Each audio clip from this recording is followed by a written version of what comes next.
Cherchez-vous à cravater l'opposant Moïse Katumbi depuis quelques 72 heures maintenant? Il y a des manœuvres autour de lui à Puerto. Il a tenté de réhabiliter une ancienne piste, un ancien aérodrome abandonné. Depuis lors, il y a des mouvements, des militaires autour de lui, autour de cette affaire. Cherchez-vous à l'arrêter? Vous savez, lorsqu'on est un acteur politique, on ne peut pas être ces personnages sans foi ni loi. Nous ne sommes pas dans un Far West où un individu s'élève le matin, fut-il Moïse Katumbi, commencer à réhabiliter une piste. Non, nous avons de lois qui nous régissent, qui régissent ces secteurs. Avait-il les compétences pour le faire? Je réponds tout de suite non. Vous comprenez? Nous ne sommes pas dans la jungle. Il nous semble qu'il aurait écrit à la RVA. Il voulait devenir président de la République. Si c'est comme ça qu'il allait gérer notre pays, je crois que la population a bien fait de voter contre lui. Le cardinal a dit qu'on n'a pas d'armée. Je crois que ce sont des discours irresponsables. Vous savez, vous ne verrez pas un Américain tirer sur son armée. Un élément de la garde républicaine a tiré sur un de vos gardes du corps. Un ancien garde du corps, oui. Mon ancien garde du corps qui était à son poste, parce qu'il est maintenant à la territoriale, il était à son poste en train de travailler.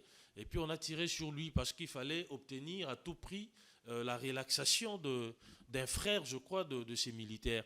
En dehors de ça, il y a eu des policiers qui venaient de tirer à bout portant un combattant de l'UDPS qu'on avait porté en terre, je crois, il y a 2 semaines. Immortalisons nos vivants. Totikala Seko Seko, Ndenali Puta, na wax de Maman Moseka, les Tokomaka légende, na 3.5, 4.5, to 5.5 $, signature Yalibela et Tikali, inoubliable, avec le wax de Maman Moseka.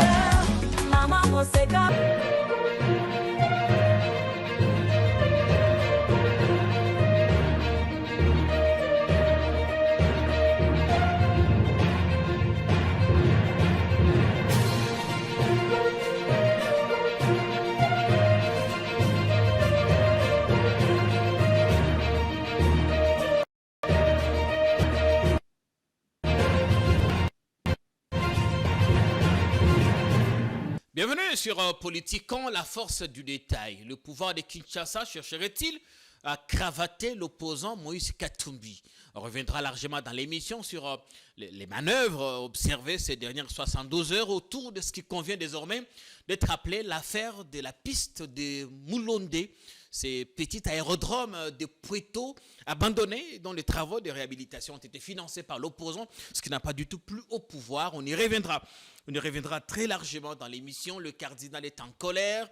Il parle d'un pays en faillite, d'une population qui ne sait plus à quel sein s'est voué, à quel sein s'est confié.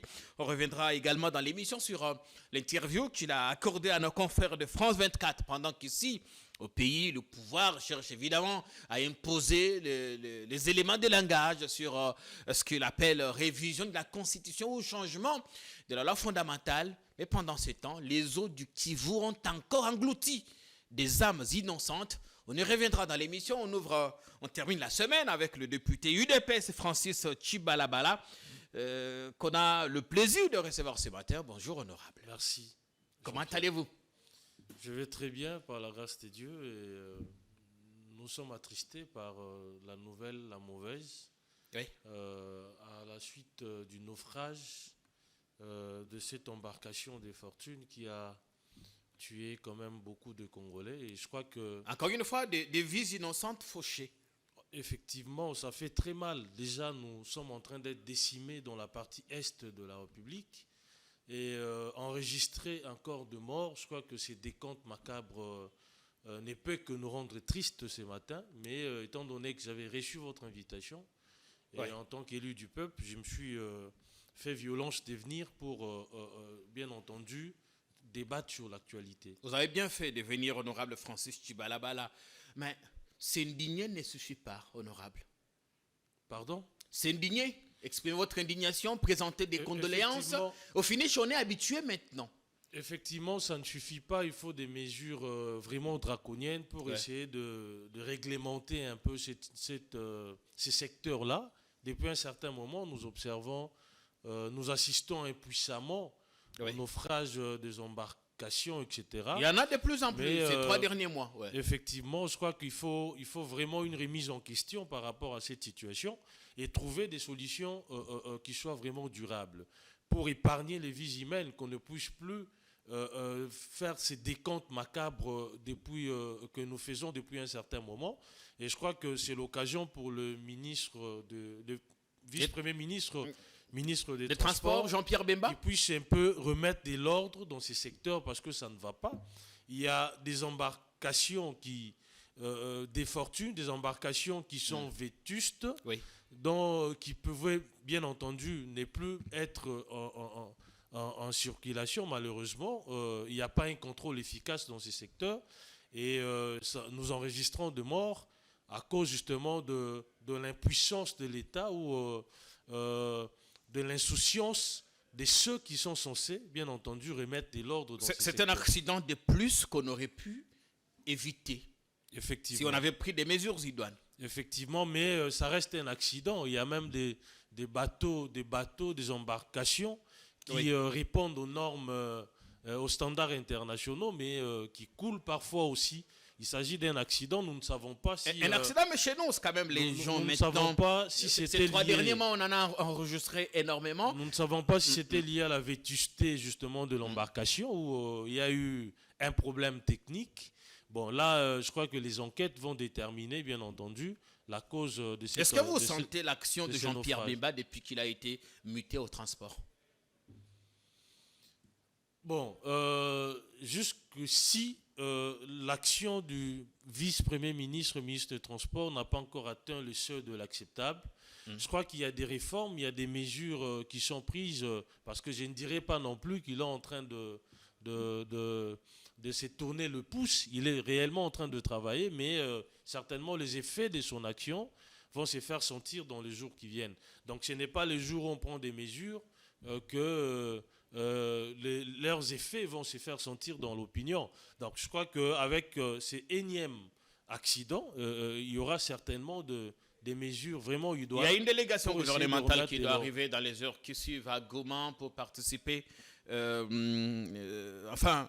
prêter main forte aux autorités locales, apporter de réconfort également aux familles touchées par cette catastrophe. Mais des mesures idoines qui doivent être prises évidemment pour éviter que pareille situation ne se reproduise.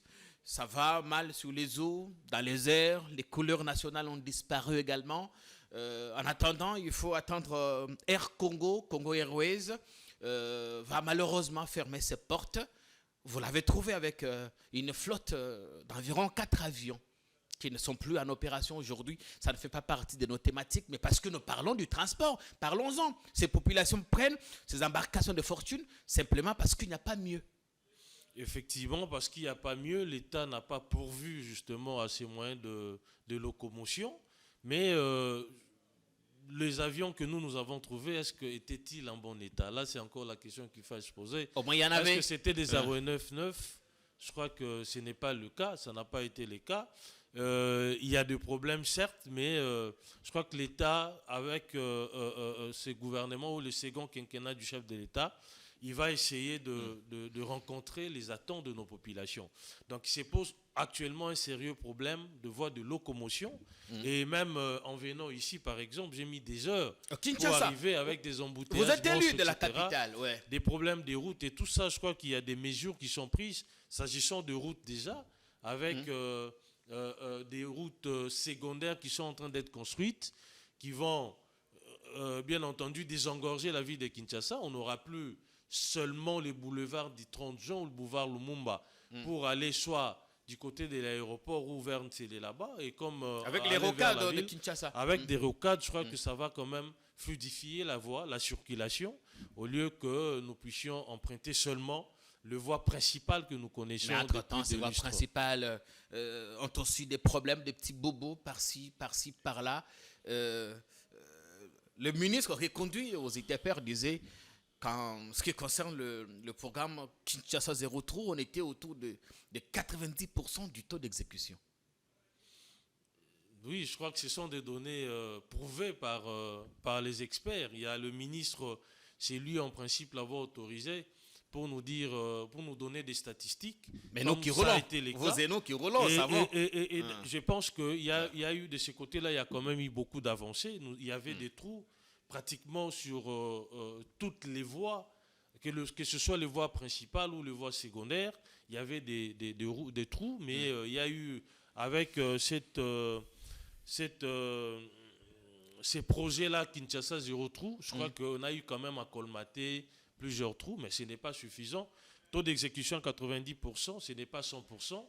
Cela prouve qu'il y a encore des trous qui existent. Je crois que de ces côtés-là aussi, il faut prolonger cette action qui a été initiée depuis très longtemps et même exécutée dans une certaine mesure. Continuer cette action, essayer de colmater vraiment tout le trou qu'il y a dans la ville de Kinshasa.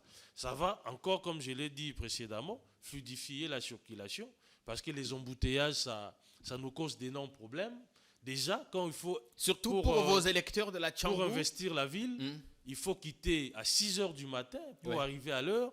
Je crois que c'est trop demandé à nos compatriotes. J'ai un rendez-vous à 9 h. J'aurais dû, bien entendu, quitter...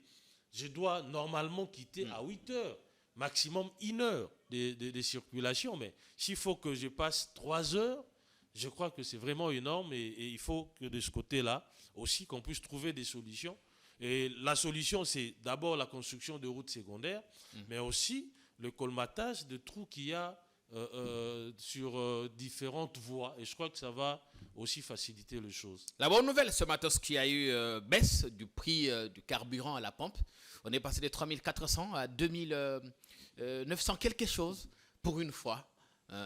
Oui, mais c'est une très bonne nouvelle pour nos compatriotes parce qu'il y avait flambé quand même des prix des litres d'essence et maintenant que ça a baissé, je crois qu'on doit saluer aussi le gouvernement. Oui, parce que ce qui est bon, ce qui est bien fait, on le dit. Il ne faut pas seulement tirer à boulet rouge quand ça ne marche pas, mais quand ça marche, il faut aussi applaudir. Je crois que c'est une manière d'encourager l'exécutif à continuer à poser des actions, des bonnes actions au profit de nos populations. Vous revenez des vacances parlementaires à la Tchangou. Vous vivez à Kinshasa, vous êtes sur vos terres assez régulièrement. Aujourd'hui, quels sont les défis, les difficultés, des problèmes auxquels les habitants de Tchangou sont confrontés au-delà du problème des embouteillages? Vous êtes une des voix, j'ai vu dans vos images qui vont défiler sûrement, vous mobilisez des grappes humaines à chacune de vos descentes. Vous nous direz quel est votre secret pendant que certains attendaient vous voir au gouvernement ou ailleurs. Bon, parlons d'abord des défis. On va évoquer d'autres questions un peu plus tard. Je crois que le premier défi, c'est les défis sécuritaires d'abord. Parce qu'on ne peut pas penser développement lorsque il y a l'insécurité galopante qui s'observe dans cette partie de la à Tchangou, il y a une insécurité galopante. Effectivement, l'insécurité causée par les enfants communément, ou nos frères communément appelés Koulouna, le banditisme urbain. Il y a aussi l'insécurité causée par des hommes en uniforme. Au moment où je vous parle, on vient de porter en terre mon ancien garde du corps qui a été criblé de balles par la garde républicaine, par un élément de la garde républicaine, et c'est resté comme ça impuni. Il s'est volatilisé. Un élément de la garde républicaine. Ce sont des choses qu'on observe. Allons-y, c'est sérieux ça. Un élément de la garde républicaine a tiré sur un de vos gardes du corps. Un ancien garde du corps, oui. Mon ancien garde du corps qui était à son poste, parce qu'il est maintenant à la territoriale, il était à son poste en train de travailler. Et puis on a tiré sur lui parce qu'il fallait obtenir à tout prix la relaxation d'un frère, je crois, de ces militaires. En dehors de ça, il y a eu des policiers qui venaient de tirer à bout portant un combattant de l'UDPS qu'on avait porté en terre, je crois, il y a 2 semaines. Donc, l'insécurité est vraiment généralisée depuis un certain moment. Et s'il faut vraiment aider cette population-là, puisque nous l'aimons réellement, il faut vraiment restaurer la sécurité dans cette partie. Quelle est votre action en tant que parlementaire? Et en dehors de ça, je crois que c'est les premiers défis. Deuxièmement, il y a un problème des routes. Donc, il y a des communes qui sont enclavés à ce jour. Donc il n'y a plus de voie il y a plus de route pratiquement. Je parle de Kimbantseke. En tout cas, toute la commune de Kimbantseke, une commune qui a une densité, une population qui oscille entre 8 millions et 9 millions de Congolais. Et malheureusement, cette commune est abandonnée à son triste sort. Il y a la commune de Massina, il y a Ntsele également. Hormis quelques routes qui ont été construites lors du premier mandat, je crois que s'il faut en construire encore d'autres, ça va un tant soit peu soulager les problèmes de notre population. En dehors de ça, il y a des problèmes de canalisation d'eau, il y a des problèmes du courant, il y a des problèmes d'eau potable, c'est-à-dire il y a plein de problèmes. Nous espérons que lors de ce second quinquennat du chef de l'État, ces problèmes trouveront des solutions. D'abord, qu'est-ce que Tchango a pu bénéficier lors du premier mandat? Bon, il y a la route Terre Jaune, il y a la route Bolengue, qui s'est arrêté quelque part, qui n'a pas été achevé, mais ça a quand même facilité la circulation dans ces coins de Massina. Il y a la route Sekomaf, qui est réhabilitée, une route de 15 km pratiquement, qui a été réhabilitée des fonds en comble.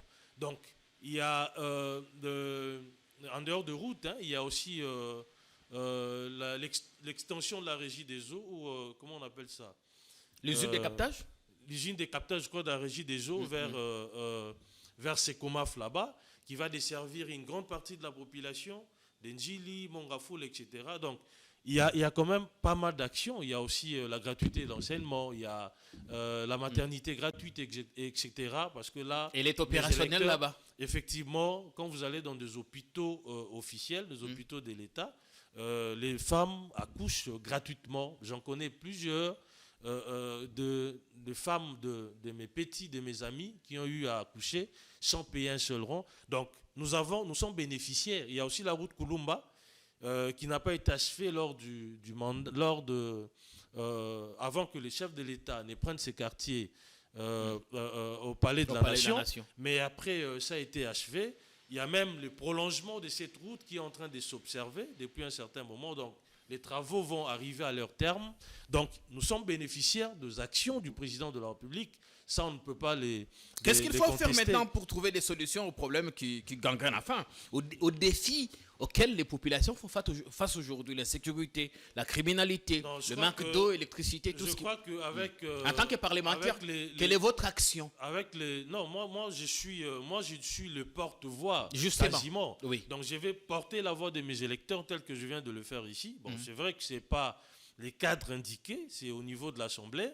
Nous allons porter la voix, nous le faisons déjà. Et il revient à l'exécutif, bien entendu, de rencontrer les attentes de nos populations en trouvant des solutions vraiment profondes aux difficultés qu'elles rencontrent.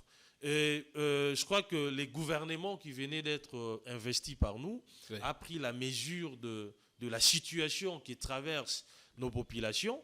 Et à travers les projets de budget qui nous a été déposé au niveau de l'Assemblée, ça a quand même rencontré les priorités que nous venons de relever tantôt ici.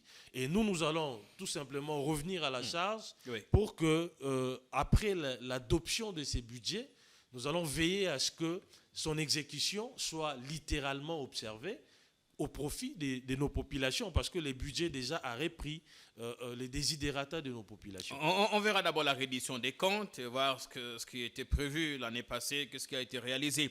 Honorable Francis Chibalabala qui fait son plateau aujourd'hui sur notre antenne. Merci de nous regarder. On espère que vous passez un excellent moment de télé. Vous, sur le tableau que vous venez de nous peindre, on a comme l'impression que tout va bien, même si à côté, il y a encore des défis. Mais c'est pas ce que voit le cardinal. Dans une interview à diffuser aujourd'hui sur France 24, dont les extraits ont d'ailleurs fait le tour du web, le chef de l'église catholique à Kinshasa parle d'une situation intenable. Il dit que le pays est en faillite. Plus rien ne va. Vous avez quelques points en commun. Quand vous parlez de l'insécurité, vous parlez du manque d'eau, des routes, d'eau, la famine. Je voudrais avoir votre réaction par rapport à ces tableaux peints par le cardinal qui parle de ces nombreuses descentes à l'intérieur du pays. Il estime que la situation ne tient plus et demande qu'avons-nous fait pour mériter ça? Voilà, s'il faudra que je fasse les comparatifs, parce que si je ne veux pas donner du crédit aux propos du cardinal, ça reste un citoyen qui a émis un avis, bien entendu, mais en faisant le parallèle, vous conviendrez que la situation actuelle s'est quand même bonifiée par rapport à ce que nous avions hérité. Donc je parle de l'union sacrée. Donc si aujourd'hui l'État est en faillite, donc je crois que avant que nous accédions, avant que les chefs de l'État, Félix Tshisekedi, ne deviennent président, je crois que le pays était mort. Donc il est maintenant en faillite, donc il était mort. Et vous savez, nous devons quand même être réalistes. Il est certes vrai qu'en tant que compatriotes, nous avons le loisir d'émettre des jugements parfois sévères contre le régime ou contre notre pays, mais il n'en demeure pas moins que nous devons aussi voir les réalisations perceptibles qui sont à notre portée. Donc, le président de la République a réalisé quand même beaucoup de choses, mais ce n'est pas en 5 ans ou en 10 ans que nous allons rejoindre la France ou l'Europe. Non, l'Europe a été construite pendant 4 siècles. Donc la situation dans laquelle nous nous trouvions était tellement chaotique, ce n'est pas en un tournement qu'elle va changer radicalement. Vous estimez donc, que nous n'avons pas un pouvoir messianique, les chefs d'État ne l'ont pas non plus, pour changer radicalement la situation. Nous sommes dans un processus, le plus important c'est de jeter le base. Nous sommes dans un processus pour améliorer les conditions de vie de nos populations. Le chef de l'État, quand il a accédé à la magistrature suprême, il avait levé l'option de décréter la gratuité de l'enseignement. Je crois que ça, c'est aussi dans les actifs du président, ou dans l'actif du président, qu'on doit saluer. Il ne faut pas considérer il ne faut pas seulement peindre un tableau sombre, il faudra aussi relever, comme je l'ai dit précédemment, les avancées. La gratuité, oui, notables. Mais à côté, en dehors de ça, on il y a vu des gamins maternité. défiler récemment, les images ont fait le tour du web. Parce que les enseignants sont en train de menacer d'aller en grève. Vous comprenez? Ce qui est naturel. Lorsque vous allez en Europe, par exemple, vous verrez des cheminots en grève. Parfois, les trains ne fonctionnent pas. Ce sont des choses qui s'observent dans tout le pays du monde. Oui, ça c'est normal. Gréver, c'est un droit subjectif de tout citoyen qui travaille lorsqu'il estime que les conditions de travail, lorsqu'il estime que les revenus ne répondent pas à ses attentes, par exemple. Ça sert alors de décréter des mesures quand on ne sait pas trouver des conditions ou mettre ceux qui travaillent dans les conditions qu'il faut. On a vu hier sur France 24 une école à Lemba où des enfants sont assis à même les sols. Écoutez, on est à Kinshasa. Écoutez. Vous savez, grâce à la gratuité, on a construit plusieurs écoles. J'en connais pas les statistiques, mais on a suivi l'ancien ministre de l'EPST qui a énuméré les écoles construites. Oui, si on pouvait le dire ici à Kinshasa, on en a construit où et celles réhabilitées. Donc, considérez que, puisqu'il s'agit d'un cas isolé, comme je l'ai dit ici, la situation ne peut pas changer radicalement. Nous sommes dans un processus. Ouais. La priorité, ce n'est pas seulement l'éducation, c'est aussi l'eau, c'est aussi l'électricité, c'est aussi la sécurité. Donc déjà, qu'on n'a pas toujours. Déjà la sécurité dans la partie est de la République nous bouffe quasiment l'intégralité du budget parce qu'il s'agit de nos compatriotes aussi qui sont en difficulté, qui sont en train de tomber tous les jours et des milliers de morts que nous avons enregistrés. Je crois qu'on doit aussi avoir une pensée vers eux. Et cette situation nous bouffe énormément d'argent. En dehors de ça, il y a d'autres problèmes aussi. Il n'y a pas que l'éducation. Donc, il suffit tout simplement de poser des actes, bien qu'ils n'ont pas atteint les seuils de l'acceptable, mais des actes qui puissent soulager un tant soit peu les problèmes de nos populations. Je crois qu'il faut vraiment les saluer. Vous estimez que le cardinal nous estimons que le cardinal a été sévère? Non. Il n'a pas tenu compte de réalité, tout simplement. Il a peut-être confondu de nations. Nous sommes un pays qui était au fond du précipice, bien entendu. Au fond du précipice. Et nous sommes en train de remonter progressivement à la surface. il ne suffit pas que les actes soient posés par l'exécutif pour que la situation change radicalement. Quel Donc, intérêt nous sommes en train de penser le a-t-il à inventer des légendes, à occulter la vérité? Si quelque chose est fait, pourquoi ne le dirait-il pas?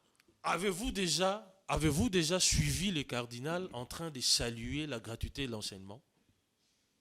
Aujourd'hui, plus de 4 millions d'enfants ont repris les chemins de l'école. Dans quelles conditions? On en parlait tout à l'heure, les conditions. Reprendre d'abord, c'est ça, parce qu'il y a... Et ça ne suffit pas. On repris les chemins de l'école grâce à la gratuité de l'enseignement. Avez-vous déjà suivi les cardinals en train de saluer cette idée salvatrice pour notre peuple? On salue si on trouve que avant la gratuité, on a construit les écoles, on a mécanisé les enseignants.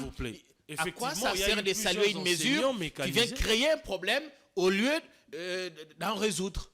Non, écoutez, monsieur Jean-Pierre, les données sont là. Plus de 4 millions, je crois 5 millions aujourd'hui. C'est ce qu'on nous dit, personne n'a vérifié. Non, c'est une réalité.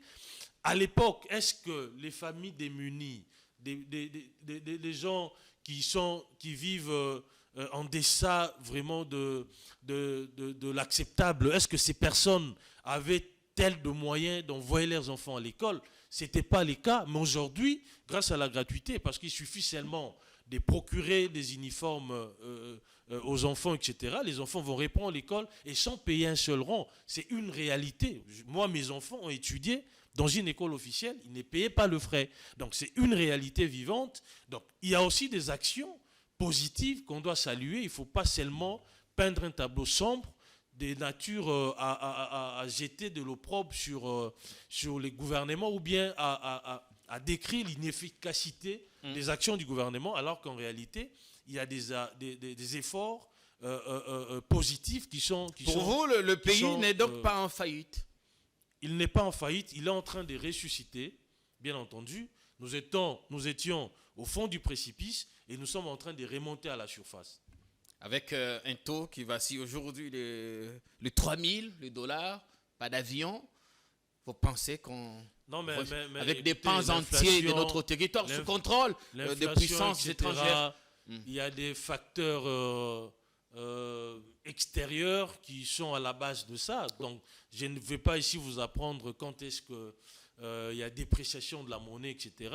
Quand est-ce qu'il y a flambé des prix. Ce sont des réalités économiques évidentes que tous connaissons. Il y a des facteurs qui sont à la base de cette situation. Et les plus importants d'ailleurs, cette situation, on ne les vit pas seulement ici au Congo. C'est dans tous les pays du monde aujourd'hui. Avec la crise qui est en train de s'installer au Moyen-Orient, les gens ont peur qu'il y ait flambé des prix du pétrole, etc. Donc ce sont des réalités économiques qui font que nous puissions nous retrouver dans cette situation. Mais les gouvernements, à travers les 6 piliers du chef de l'État, il avait promis la stabilité de la monnaie. Depuis un certain moment, les taux est quasiment stable. C'est vrai, il est certes vrai que notre monnaie a déprécié, mais cette frustration qu'on avait toujours observée depuis un certain moment n'est plus d'actualité. Il y a quand même une certaine stabilité qu'on doit reconnaître aussi. Donc, des efforts sont en train d'être fournis et je crois dans les jours à venir, nous allons en ressentir les résultats. Bien. Donc, selon vous, pour terminer complètement, le cardinal a confondu des nations sur France 24 qui n'a pas parlé du Congo, il parlait de notre pays. C'est l'impression que j'ai eue. Ah, on vit tous dans ce pays. Qui sait si ce qu'a dit le tableau peint par le cardinal et ce que nous vivons au quotidien? D'ailleurs, excusez-moi, je vous coupe un peu les sifflets. Le cardinal a dit qu'on n'a pas d'armée. Je crois que ce sont des discours irresponsables. Vous savez, vous ne verrez pas un Américain tirer sur son armée. Vous ne verrez pas un Français tirer sur son armée, décrire l'armée comme étant une coquille vide. Je crois que ce n'est pas responsable. Nos frères qui sont dans l'armée, ils sont en train de payer de leur vie pour protéger l'intégrité de notre territoire, ne pas reconnaître les efforts inlassables qui sont en train de déployer sur terrain. Je crois qu'au prix d'ailleurs de leur vie, comme je l'ai dit, je crois que ça relève de l'irresponsabilité tout simplement. Notre armée est là, vent debout contre notre agression, mais il s'agit d'une guerre. La guerre, nous savons quand elle commence, mais nous ne savons pas quand elle prendra fin. Parfois, la Donc, vérité blesse, mais le reste, vérité. Non, Je nous n'approuve devons- pas ce qu'a dit le cardinal. Oui. Donc nous devons positiver, nous devons faire des déclarations de nature, encourager notre armée même quand on et sait non que- la décourager. Puisque si aujourd'hui nous gardons encore une grande portion de notre territoire, c'est parce qu'il y a une armée qui fait blocage au M23, qui est bien entendu les bras séculiers du Rwanda, à gagner de plus en plus des provinces ou des villes. Donc méconnaître les efforts ou les travaux de notre armée, je crois que ça, il doit quand même se repentir. Ce n'est pas responsable. En tant que chef chef religieux, je crois que ce n'est pas responsable. Pas responsable, dites-vous. Merci beaucoup. On va changer de thématique en espérant que celles et ceux qui nous regardent passent un excellent moment de télé. Nous veillons beaucoup à la qualité du temps d'antenne que vous passez à notre compagnie. Le dialogue politique, enfin, l'idée a fait son chemin. Martin Fayulu a continué à battre campagne et tout d'un coup, le président vient lui couper l'herbe sous les pieds. Nous ne sommes pas, le pays n'est pas en crise politique, a-t-il dit, même s'il laisse à chaque citoyen l'initiative de mettre son point de vue ou de se rapprocher du pouvoir. Il estime, lui, que nous ne traversons pas une crise politique. Le dialogue n'est pas à l'ordre du jour selon lui parce qu'il n'est ni urgent ni nécessaire. Votre avis? Bon, je crois que le chef de l'État a entièrement raison. Si le dialogue est motivé par le fait que, comme le cardinal, l'opposition lui aurait emboîté les pas en décrivant une situation chaotique de notre pays, je crois que ces dialogues ne seront pas les bienvenus. Mais le chef de l'État a quand même laissé une brèche, a ouvert une brèche en disant qu'il reste ouvert à dialoguer avec tout compatriote qui les voudrait bien entendu. Mais les soubassements ne doivent pas être la situation des crises ou la situation chaotique que notre pays est en train de connaître alors qu'il n'en est pas une. La cohésion nationale ne pose pas de problème selon vous ou selon lui? Il n'y a pas de problème. Les résultats sortis des urnes ont donné gagnant le chef de l'État. Ces résultats n'ont pas été contestés par toute l'opposition, parce qu'il y en a qui préparaient déjà l'élite de la contestation bien avant. Donc, il était naturel qu'ils puissent aussi contester les résultats, mais la majorité de l'opposition avait reconnu les résultats. D'ailleurs, ils sont en train de siéger. Ceux qui ont des députés à l'Assemblée, ceux qui ont des sénateurs sont en train de siéger. C'est une légitimation, bien entendu, des résultats sortis des urnes. Donc, il n'y a pas de crise, il n'y a pas de problème. La seule crise que je peux ici faire une fixation, c'est la guerre injustement imposée à notre pays, qui sévit dans la partie est de la République. Et ça ne demande pas que les uns et les autres que se retrouvent autour d'une table pour ce n'est pas un impératif. sauver ce qui peut l'être. Ce n'est pas un impératif, mais s'il y a des compatriotes qui peuvent apporter des contributions qui sont des natures à aider les gouvernements à résoudre définitivement cette situation, je crois qu'ils seront les bienvenus et leurs idées seront reçues. Donc les chefs de l'État, depuis son premier mandat, a toujours été ouvert au dialogue.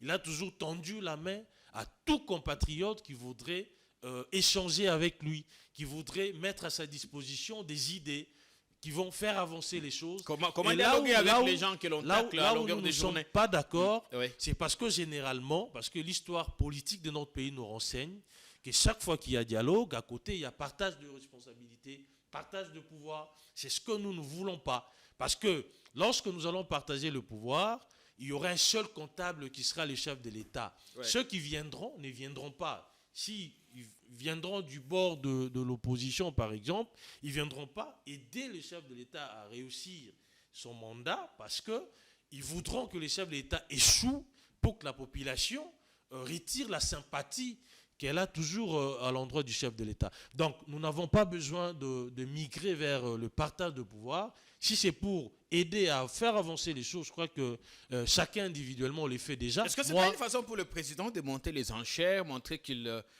n'était ni demandeur, ni preneur d'un quelconque dialogue, pendant qu'au fond, il en a sérieusement besoin. Non, mais écoutez, il n'est pas en train de monter les enchères. Le chef de l'État était très limpide lors de son speech. Il a dit qu'il n'a pas besoin, le pays n'a pas besoin de dialogue en ce moment précis, étant donné qu'il n'y a pas de crise, mais il reste ouvert à tout compatriote qui voudrait dialoguer avec lui, mais pas dans les formats où on réunit l'opposition à la majorité, et après en filigrane, il y a un partage de pouvoir qui est en vue. C'est ce que nous ne voulons pas particulièrement. C'est ce qu'il ne veut pas aussi. Donc si c'est pour faire avancer les choses, je crois qu'ils sont les bienvenus. Et les chefs de l'État offrent toujours les cadres à tous les compatriotes pour émettre des avis et considérations par rapport à la manière de gérer. Vous avez suivi d'ailleurs le cardinal. Il a donné aussi son point de vue et ça peut être entendu. Il vous a dit qu'il avait reçu les chefs de l'État. Ils ont échangé pendant des heures et le chef de l'État a pris en considération les observations faites par les cardinals. Donc, on ne peut pas seulement créer un format où les représentants de tout le bord se retrouvent et après, à la fin, il y a partage de pouvoir. Et ça, c'est aux dépens généralement de la population parce que ceux qui viendront, ils viendront pour s'en mettre plein le poche au détriment de la population. C'est ce que nous ne voulons pas. Nous sommes dans une situation plus ou moins difficile que nous sommes en train de traverser et il faudra bien entendu qu'il y ait des actions positives au profit de nos populations au fin de quand même dans les lots des actions positives, il faut y mettre aussi ce débat sur une éventuelle révision de la Constitution. Si c'est pour le bonheur de la population, je crois qu'il doit être au rendez-vous aussi parce qu'il s'agit notre Constitution n'est pas une Constitution rigide. Elle est souple et notre Constitution déjà elle-même prévoit le mécanisme de sa révision. Donc ça suppose qu'elle ne pouvait pas rester éternelle. Il n'y a aucune constitution éternelle. Même la constitution américaine avait été rétoquée dans certains de ses articles. Donc ici, on ne peut pas en faire tout un plat parce qu'il y a des gens qui sont en train d'entrevoir le prolongement du chef de l'État du mandat du président de la République. Ils sont à l'union sacrée. Alors que lui-même, lors de son premier mandat, avait dit que c'est vraiment épuisant de faire 10 ans à la tête de ces pays. On a comme l'impression qu'il a changé d'avis, le président. En tout cas, ce que je sache, il ne s'est pas encore dédié. Parce que l'idée d'une nouvelle constitution, c'est lui qui l'a émise. Et autour de lui, la révision de la Constitution. Lui, les changements, c'est d'autres personnes. Dans une autre interview, il disait qu'il fallait une constitution adaptée à nos réalités. Effectivement, une constitution adaptée, ça ne veut pas dire qu'il faut changer toute la constitution. Non, on peut rétoquer plusieurs articles de la constitution. J'ai fait observer au cours d'un échange avec un scientifique, je lui ai dit, mais quand vous prenez par exemple l'article 217, qui parle de l'abandon ou de la cession de notre souveraineté, par exemple, au profit d'un accord régional, par exemple, je crois que c'est en contradiction même avec l'article 1er. Vous comprenez? Donc il y a des dispositions qui se chevauchent, il y a des dispositions qui se contredisent. On est d'accord. Il faut quand même rendre notre constitution. La constitution elle-même, sa révision est constitutionnelle. Et la constitution doit refléter justement les réalités socio-économiques, politiques que nous sommes en train de connaître mais quand actuellement. le secrétaire général Kabouya estime qu'on ne laisse pas assez de temps au président pour travailler, la mise en place des institutions prend beaucoup de temps.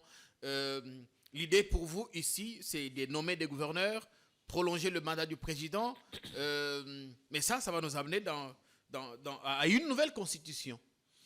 Non, je crois qu'il y a des articles, il y a des articles qui sont intangibles, c'est une réalité.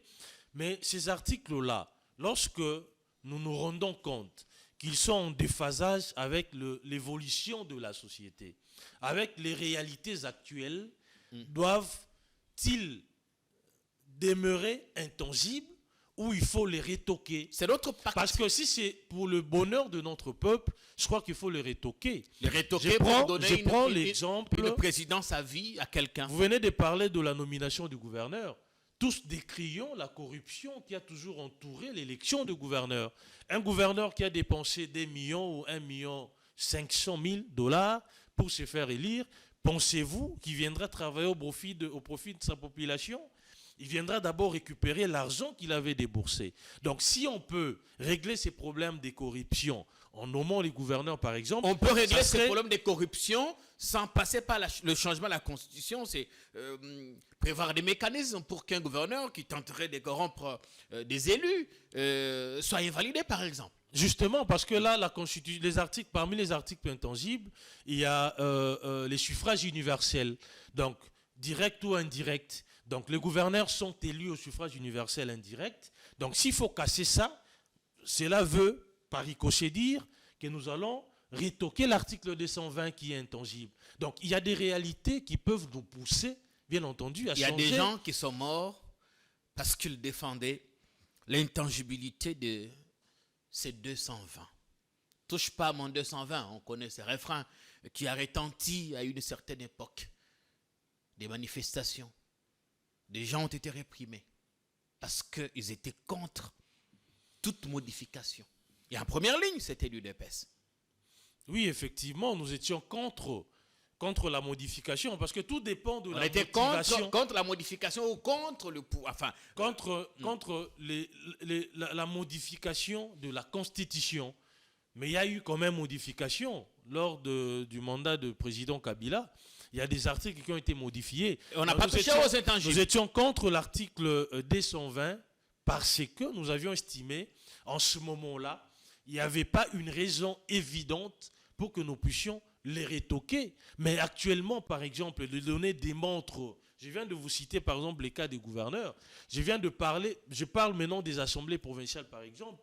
Moi j'ai été député provincial, mais on a suivi dernièrement les collectifs des anciens députés sont allés voir le ministre des Finances pour réclamer 18 mois d'arriérés. C'est-à-dire l'État, ces assemblées sont budgétivores. L'État n'arrive pas à supporter le coût justement des assemblées provinciales. Et ça nous met en difficulté. Vous savez, les salaires avec caractère alimentaire. Quelqu'un qui a travaillé, qui n'est pas payé, parce que l'État est en difficulté de les payer, doit-on continuer à garder le format tel que décrit dans l'article 220, la forme de l'État, etc. Je crois qu'il y a lieu quand même que nous puissions réfléchir sur la modification ou les changements. Il y a eu les pavés jetés dans la mare par Adolphe Mojito qui a demandé carrément les changements de la Constitution. Et je crois qu'il faut prendre la balle au bon, réunir les intelligences pour réfléchir. Est-ce qu'il y a opportunité ou pas, tenant compte bien entendu de nos réalités actuelles. Est-ce que c'est ce qui est urgent aujourd'hui? Mais tout est urgent. Lorsque l'argent qui pouvait être affecté par exemple à la construction de routes, à la construction des hôpitaux, etc., doit être affecté dans les assemblées provinciales, je crois que ce sont des choses qu'on peut aussi rectifier. Aujourd'hui, par exemple, nous avons organisé les élections des conseillers municipaux qui ne sont pas payés depuis janvier jusqu'à ce jour. Parce que vous l'avez voulu? Non, c'est consigné dans la Constitution et puis ça fait partie de la forme de l'État. Et l'État, aujourd'hui, n'est pas en mesure, bien entendu, de résoudre ces problèmes. L'État est en difficulté parce qu'il y a beaucoup de priorités. Donc, il y a lieu que nous puissions réfléchir sereinement et froidement pour trouver la solution médiane. Si la solution médiane, c'est la révisitation de notre Constitution, je crois qu'on ne peut que saluer. Mais si nous devons migrer vers les changements de la Constitution, selon que les données vont le démontrer, bien entendu, je crois que ça va pas tuer quand même notre pays. Nous avons besoin de doter notre pays d'une Constitution qui soit potable, d'une Constitution qui soit en phase avec les réalités, l'évolution de la société.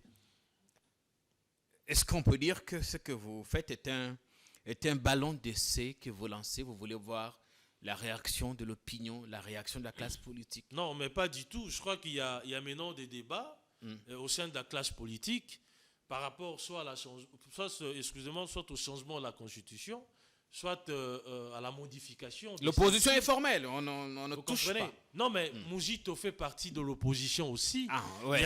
Il y a une frange de l'opposition, d'ailleurs, elle va plus loin, elle propose le changement total de la Constitution. Il y a opposition et opposition. Alors que nous sommes en train de parler plutôt de la modification de certaines dispositions constitutionnelles vous ne qui jouez sont pas avec en déphasage avec les réalités actuelles. Vous ne jouez pas avec le feu. vous savez, en dernier ressort, c'est la population qui décidera.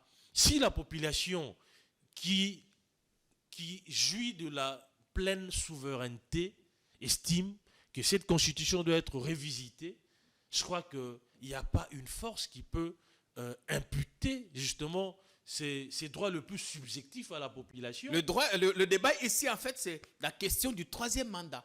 Vous ne voulez pas en parler ouvertement, mais c'est ça. Mais écoutez, est-ce que le chef de l'État vous a dit qu'il ferait un troisième mandat? On sent cette campagne qui tend à ça, justement. Non, je crois que c'est ça, on nous prête des intentions tout simplement. Quand André Atundu estime qu'il faut casser cette histoire, basculer à la 4e République, donner le plus long mandat possible au président, estimant qu'en 5 ans, on ne peut rien. Est-ce que c'est aussi votre avis? Mais j'inverse le rôle. Je vous ai posé la question, est-ce que le chef de l'État vous a dit qu'il va prolonger son bail au Palais de la Nation après son 2e mandat? Il ne l'a pas dit. Donc ne lui prêtez pas des intentions. Il peut le faire lire. Il peut le faire lire. Mais s'il faut revoir par exemple la durée du mandat du président de la République, je crois que c'est quand même raisonnable. Vous savez, la première année déjà, c'est une année où il faut apporter des réformes. Déjà, il y a la prestation de serment, il y a la mise en place des institutions qui prennent beaucoup de temps, ou qui prend beaucoup de temps, excusez-moi. Et après, la dernière année, qui est la 5e année, qui est une année électorale, il faut commencer à mobiliser, il faut préparer déjà, jeter les lits des élections, etc. Et tout ça, les chefs de l'État n'ont quasiment que 3 ans. En Afrique, 3 ans matériels. le Sénégal était à 7 ans. Macky Sall a ramené le mandat, la durée du mandat présidentiel à 5. Effectivement, on peut réduire, mais tout dépend de réalité. C'est là que je dis, tout dépend de réalité d'un pays à un autre. Nos réalités démontrent réellement qu'en 5 ans, on ne travaille que pendant 3 ans. Je viens de vous le démontrer aujourd'hui. Est-ce pendant 3 ans? Si on a une vision et qu'on a des bonnes politiques, on peut faire mieux même en une année. Effectivement, il y a des réalisations dans l'actif du chef de l'État que nous saluons. Mais il veut faire mieux. Et pour donner l'occasion à un chef de l'État qui a des bonnes idées pour son peuple, le temps matériel à les mettre à exécution, je crois que s'il faut revoir à la hausse les nombres de mandats ou la durée de mandat, pas la durée, la durée d'un mandat, je crois qu'on ne peut que réfléchir, voir les résolutions pour et contre. Et là, quels sont les avantages si lui n'en sera pas bénéficiaire, ce sera au prochain. Si jamais il n'a pas dit qu'il sera à son 3e mandat. Il ne l'a pas dit. Bien, dans tous les cas, c'est un débat qu'il va falloir faire encore et toujours. On verra bien jusqu'où ça peut aller. On commence à chuter, honorable Francis Tchibalabala. Mais la Constitution n'empêche pas que l'on détourne des millions. Un journal a titré ce matin que l'inspecteur général des finances, Jules Alinguete, et l'ancien directeur de cabinet du président, qui a été promu ministre d'État au plan, sont accusés d'avoir détourné 30 millions de dollars des 6 communes. Tous les jours, les scandales s'enchaînent. Là, au moins, la Constitution ne vous l'empêche pas. C'est ça. C'est ce que dit l'opinion. Écoutez, Monsieur Jean-Pierre, je crois que le chef de l'État a manifesté une volonté affichée de combattre la corruption, les antivaleurs, les détournements, etc. Il s'est engagé dans une guerre sans merci contre ces antivaleurs. Il a estimé que si notre pays est en train de marcher à reculons, c'est tout simplement parce que l'argent de l'État est en train de prendre des directions inconnues.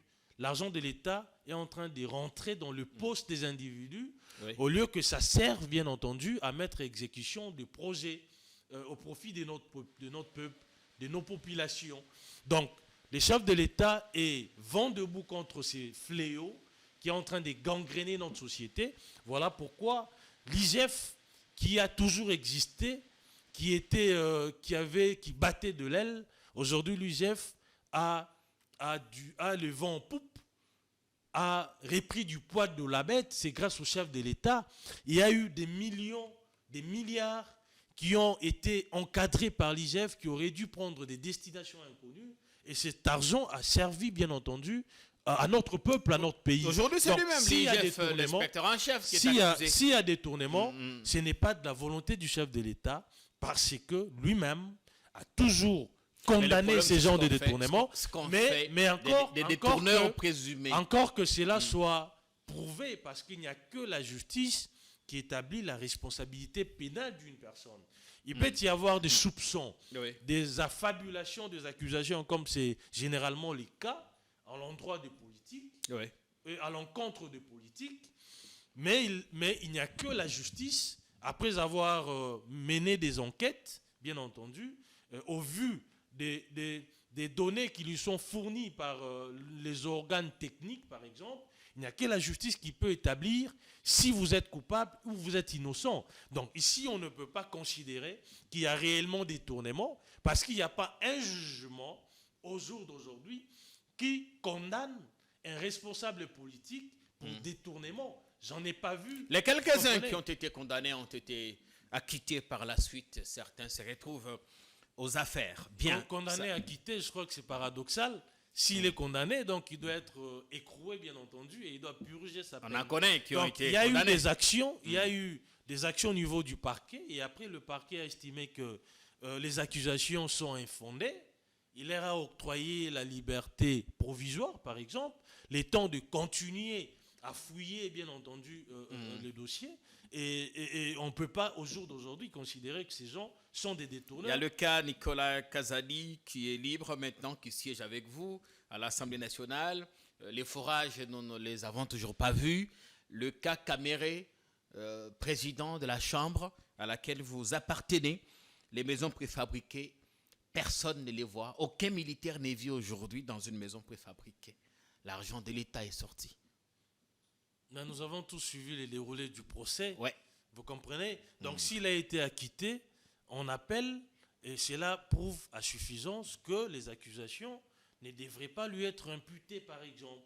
Il y a peut-être d'autres personnes qui ont posé cet acte. Qu'on n'a pas retrouvé, vous comprenez? Donc, ici, on ne peut pas considérer qu'il y a eu un jugement condamnant. Je crois qu'il y a un ancien ministre de la Santé qui a été condamné.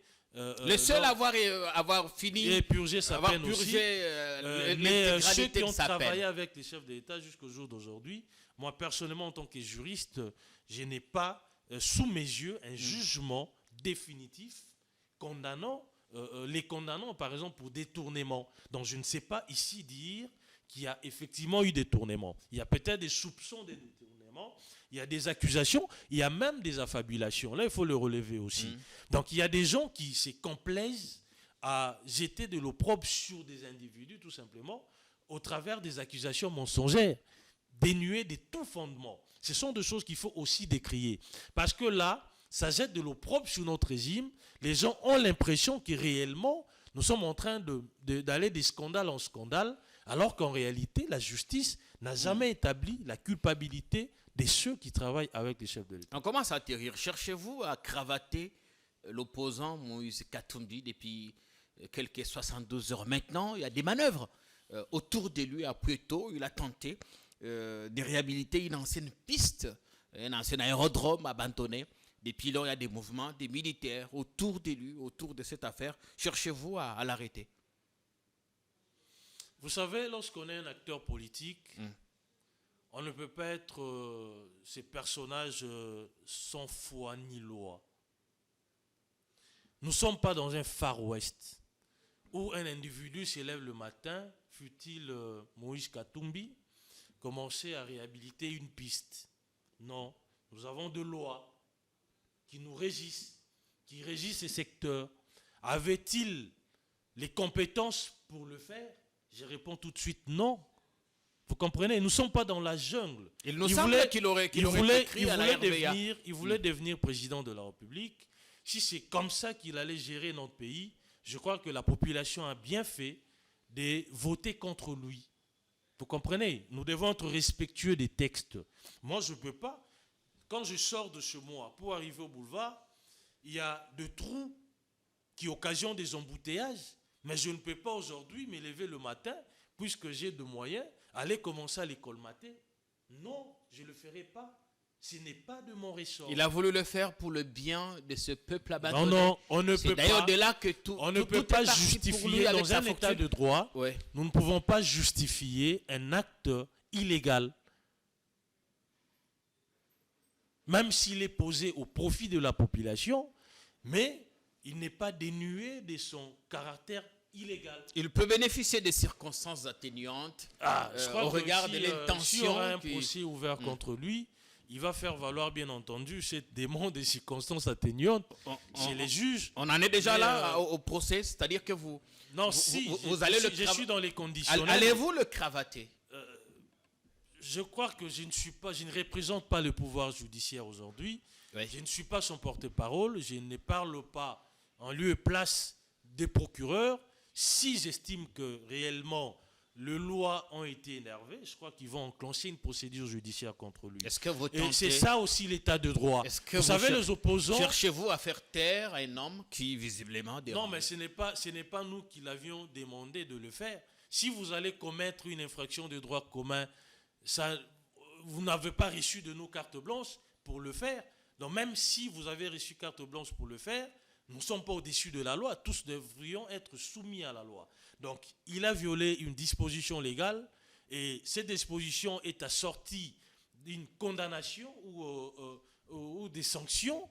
Si réellement il y aura une action contre lui, je crois qu'il doit en assumer les conséquences. Essayez-vous de le On pousser ne doit pas ici finalement. venir crier sur tout le toit que voilà, il s'agit d'un acharnement. Moi, nous avons été aussi dans l'opposition, je parle de moi. Je n'ai jamais posé un acte illégal. Je n'ai jamais enfreint nos lois. Je me suis comporté en citoyen responsable.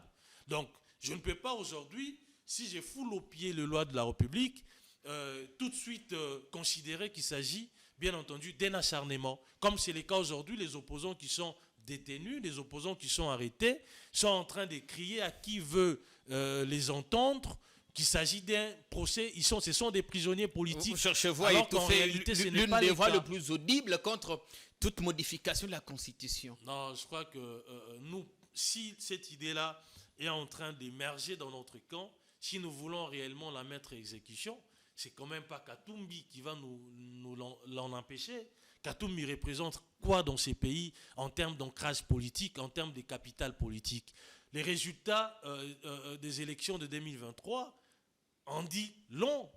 Vous comprenez? Donc, c'est vraiment pas Katumbi qui peut constituer une barrière. La seule barrière que nous respectons, c'est les lois de la République, c'est la Constitution, c'est les saluts du peuple. Merci bien, Maître Francis Tchibalaba. On a fini pour aujourd'hui. Une heure, ça va très vite. Qu'est-ce qu'on n'a pas dit aujourd'hui? Bon, je crois qu'il y a plusieurs sujets sur lesquels on n'a pas débattu, bien entendu. Bon, on n'a pas passé en revue toute l'actualité de notre pays. Nous n'avons pas parlé de la guerre, par exemple, à l'Est. J'ai essayé de parler de manière lapidaire. Mais voilà, donc il y a plusieurs situations. Mais si c'est ça le mot de la fin, par exemple, Bah oui, je on commence ne saura pas par... tout dire en une heure. Je commence par saluer mes électeurs. C'est ce que j'aurais dû faire dès l'entame de l'émission, mais mieux vaut tard que jamais. Je salue mes électeurs là qui sont. J'ai leur demandé d'être patient. Je suis leur porte-voix, bien entendu. Je vais faire le travail pour lequel ils m'avaient élu. Et je crois que lors du passage de la première ministre, nous allons faire entendre la voix de nos électeurs. Ça sera sans embâche. Et aussi, je profite de votre micro pour demander à nos compatriotes d'être rangés derrière le chef de l'État. Il a besoin de leur accompagnement pour atteindre, bien entendu, les objectifs, les 6 axes qui ont fait justement l'objet de sa campagne et aussi qui feront l'objet de son quinquennat, son deuxième quinquennat, de ne pas écouter ceux qui sont à la base de la division de notre pays, qui veulent opposer les peuples entre eux, ceux qui sont en train de démobiliser, bien entendu, notre armée, ceux qui sont en train de tirer les ficelles de la situation chaotique qui sévit dans la partie est de notre peuple, de notre pays. Alors vraiment, merci pour votre émission. Je crois que c'est la première, mais ça ne sera pas la dernière. On espère. Les portes vous sont ouvertes. Revenez quand vous le pouvez. Merci. Merci à vous, honorable Francis Tchibalaba, Mkinaï, député élu de Tchangou, Là-bas, on vous appelle Likofi, c'est ça? Likofi à Tchang. En effet. Ouais, nos portes vous sont ouvertes. Revenez quand vous le pouvez. Merci au public. Merci à tous ceux qui ont pris le temps de nous regarder. On espère que vous avez apprécié. On se retrouve ce soir pour un autre numéro sur votre chaîne. Continuez à vous abonner. Et faites le maximum de partage. Coupez. Mettez où vous voulez. Chez nous, c'est légal. Bonsoir.